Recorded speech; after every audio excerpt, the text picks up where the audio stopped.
বেশ তো যে কলি আছে না,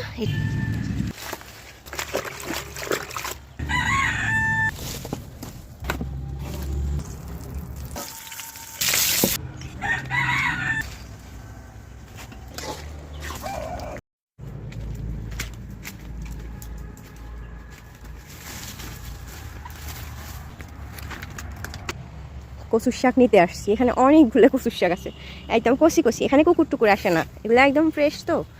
আর আমার তো এমনিতে খাইতে হয়, কয়টা নিয়ে আজকে রান্না করবো।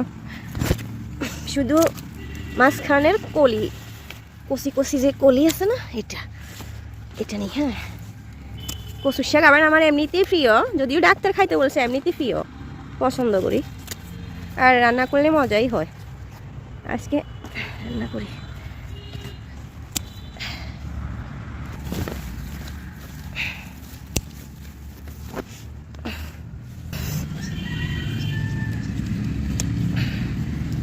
অল্প করে রান্না করব, রমজান মাস তো বেশি খাওয়া যাবে না। হয়ে গেছে, আর লাগবে না।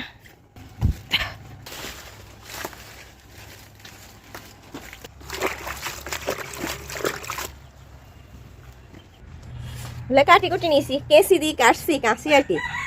হাত দিয়ে কাটলে হাত চুলকাবে, এই জন্য অল্প স্বল্প করে রান্না করি।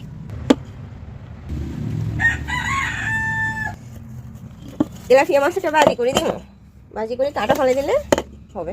বড় আছে।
চিংড়ি মাছ আজকে নাই, ছোট ছোট তেলাপিয়া মাছ, এটা ভাজি করে কাটা ফলে রান্না করলে কচুর শাক মজা হবে।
এই যে তেলাপিয়া মাছ, এটা কাঁটা ফলাই দিছি, মাছ কিন্তু বরকত হয়েছে। হ্যাঁ,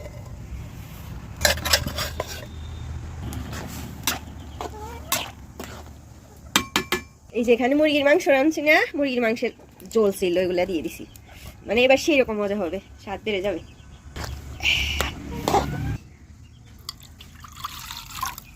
এখানে শুধু তেল মশলা এগুলা দিছি।